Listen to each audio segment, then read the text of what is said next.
খ্রিস্টান ধর্মাবলম্বীদের সবচেয়ে বড় ধর্মীয় উৎসব শুভ বড়দিন আজ। এই ধর্মের প্রবর্তক যীশুখ্রিস্ট এদিন বেথলেহেমে জন্মগ্রহণ করেন। খ্রিস্টান সম্প্রদায়ের মানুষেরা বিশ্বাস করেন সৃষ্টিকর্তার মহিমা প্রচারের মাধ্যমে মানব জাতিকে সত্য ও ন্যায়ের পথে পরিচালিত করতেই প্রভু যীশুর পৃথিবীতে আগমন ঘটেছিল। বিশ্বের অন্যান্য দেশের মতো বাংলাদেশের খ্রিস্টান ধর্মানুসারীরাও ধর্মীয় আচারাদি আনন্দ এবং প্রার্থনার মধ্য দিয়ে শুভ বড়দিন উদযাপন করছেন। খ্রিস্ট ধর্মের প্রবর্তককে স্মরণ করতে গির্জায় প্রার্থনার আহ্বান করার জন্য বাজানো হয় ঘণ্টার ধ্বনি। দেশের খ্রিস্টান ধর্মাবলম্বীরা দিনটিকে ঘিরে সরকারের নেয়া নিরাপত্তায় সন্তোষ প্রকাশ করেছেন। সকলের মঙ্গল ও কল্যাণের প্রার্থনা করবেন তারা। পাশাপাশি তাদের প্রত্যাশা বিশ্বের বুকে বাংলাদেশ শান্তি ও সমৃদ্ধ দেশ হিসেবে গড়ে উঠবে।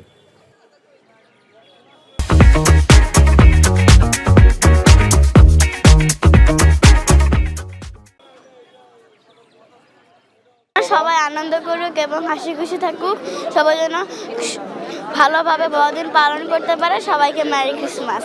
প্রার্থনা করেছি যে আমাদের যাতে আরো ভালো কিছু হয় জীবনে, আমরা যাতে অনেক বড় কিছু হতে পারি। আমি যিশুর কাছে প্রার্থনা করি যে আমাদের পৃথিবীটা যেন আরো ভালো হয়ে উঠে, আর এই যে দেশের গন্ডগোল হচ্ছে এসব যেন তাড়াতাড়ি ভালো হয়ে যায়, আর সকলের মানুষ যেন সুস্থ হয়ে থাকে। গির্জায় এসেছি, প্রার্থনা করেছি আমাদের পরিবারের জন্য, সমাজের জন্য, বিশ্বের জন্য। পুরো বিশ্বটাকে চাচ্ছি যেন যতটা উত্তাল আছে এটা যেন এখন শান্ত হয়ে যায়।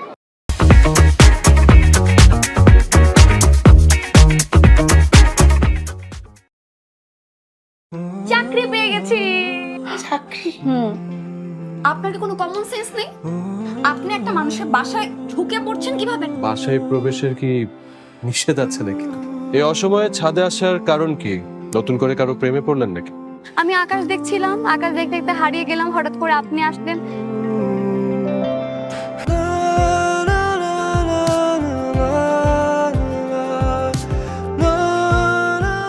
তুমি এখানে কেন?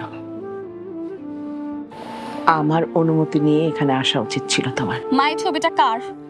আমার ম্যাডাম এই ছবিটা দেখে প্রতিদিন কাঁদে কেন মা? এই মেয়েটা কি সব কথা বলছে? মারিয়া, তোমার কি হয়েছে? আজ এত বছর পর কি শাস্তি দিব আপনাকে বলেন তো?